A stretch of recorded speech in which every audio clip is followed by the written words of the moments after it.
Yo, what's going on YouTube? I just want to make a video as I've had several people reach out to get a build list on the Mazda to see what all's done to it. As the last video I uploaded was almost like 2 years ago and not much was done to it at the time. So I'm making this video to show you guys what all has changed with the Mazda and what all I've done to it to get it to sit like how it is. So this is how the Mazda currently sits. A lot has changed since the last video. First and foremost, as you can tell, the car is on air suspension now. I bagged the car about a year ago. Shout out It's Giving Stance on Instagram for hooking me up with the bags for a great deal. Another thing you can probably notice that's different on the car is we're running a good amount of camber in the front and decent camber in the rear. So I will go over the entire suspension setup and pretty much just give you a whole walkthrough of what's done to the car. So for the rear, I don't think I had this done in the last video, but I am running Cork Sport rear camber arms in the rear. They're not fully adjusted to max either. The rear is sitting right around -8 right now.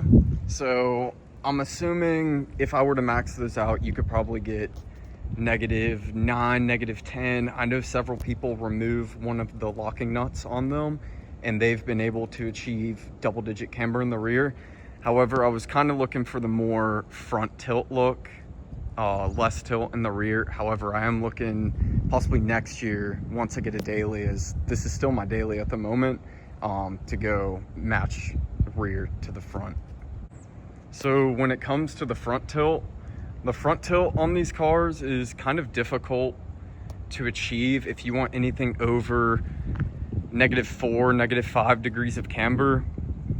So originally, before I did the more tilt in the front, I was running about -5 degrees of camber aired out, and I had the camber plates on my bags completely maxed out, as well as camber bolts in the top bolt of the strut mount, which is what allowed the car to get -5.5.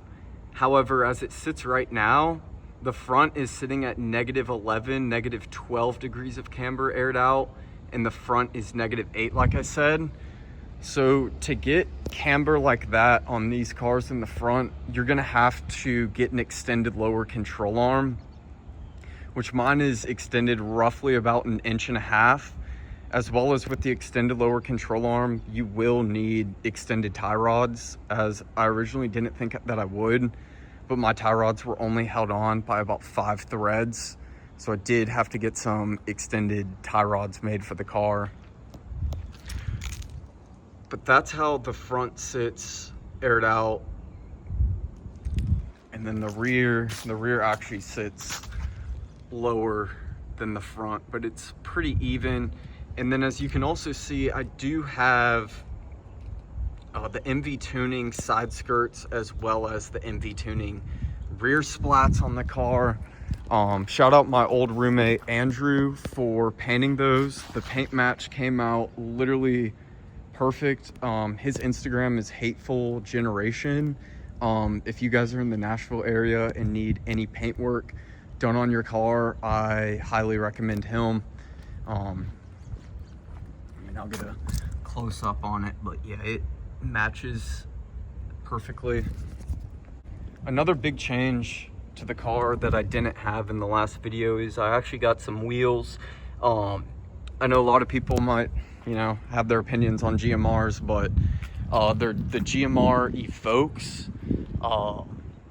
Great wheels, literally perfect spec for the car. Shout out GMR. I hit them up, was telling them the old specs I was running, as well as what kind of setup I was looking to run on the car. They sent me the specs. They were like, hey, this will work. And I think it's safe to say that they got the specs pretty much perfect on the car. Another thing that I forgot to say about the front tilt, you will have to slot your coil, the upper mount and the coil, as well as shave the knuckle that holds the hub to the car just to be able to force that hub in more. When I installed the extended lowers at first, the wheel was poking about an inch and was not able to air out at all. So I forgot to mention that. Thought that I mentioned that for anybody looking to get any front tilt on their car. Also, I've had a lot of questions on the front splitter. It's just an eBay splitter. Surprisingly, it's been on, well, since I've had it bagged, I've only had the splitter on for about 2 months now, but it has stayed on in the past when I was on coilovers. Splitter wouldn't last longer than a week or two, which is crazy because the car wasn't even that low. For anybody who's been asking about the tint on the car, it's 35% windshield tint with 3% tint all around on the sides and the back. And ignore my trunk. I know it's a little bit dirty right now, but this is the trunk setup on the car. 5-gallon or 4-gallon tank, single compressor, and I still am fitting the 212s back there. And a common question I get with this setup is, where is your manifold? Where's your manifold? Well, I'm actually not running electric management, and I'm gonna go to the inside of the car and show you guys what I'm running. So it looks really good. This is the Vera basic management. It's about $495, $500. It comes with the tank, compressor, and this is your management. So to air up the car, this controls both fronts, this controls both rears, and then to air out the car, you just hold down on those.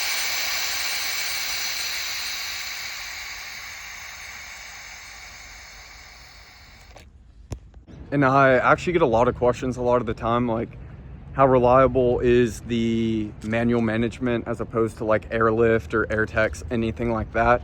And I'm not here to bash Airlift or AirTech, any of the electric managements, but out of all my friends that run electric managements, all of them have run into issues before where a fuse blows, they can't air up the car, or something just goes on with it to where they can't air up the car. This setup, it's pretty much just the most issue or error-proof system that you can have. As long as you do the setup right, the only thing that can really go wrong is your compressor freezing, your airlines freezing, which would be due to you not draining the tank. Like, I can air up and air out the car even with the car off, which has also been really nice, as I've noticed if you park on an incline, the car's facing downwards, it can sometimes make the engine run a little hard starting up aired out, so that really helps a lot. And I kind of touched on it a bit, but for future plans for the car, once I get a second car, get a daily, I'm looking to match the rear tilt to the front tilt, and then possibly get a new set of wheels, try to run some wider wheels just to fill out the rear wheel well, especially once I add more tilt to it.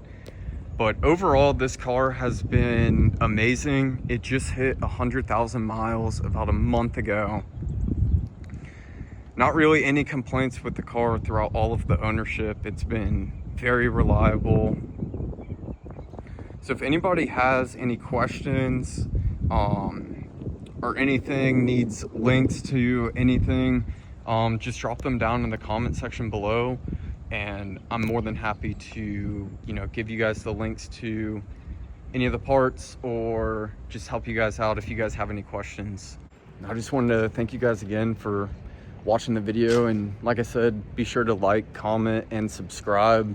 Finally graduated college, so looking to be able to film more videos. So definitely drop down some comments in the comment section below of like videos that you guys might want to see, as I'm more than willing to start filming. I actually have an indoor show coming up in January that I'm looking to possibly just film, just like indoor show experience, possibly upload that to YouTube. So yeah, just leave a like, comment, subscribe down below. But yeah, again, thank you guys so much for watching the video.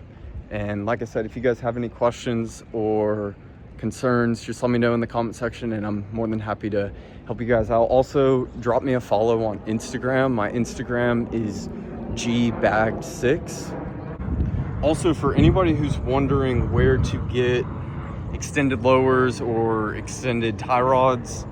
Tilt treatment, hooked it up. The welds are fantastic.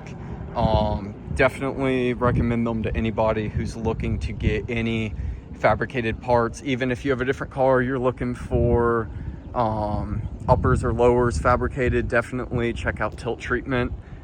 Pretty fast turnaround time there as well. So yeah, highly recommend them. And again, thank you guys so much for watching the video today, and be sure to like, comment, and subscribe.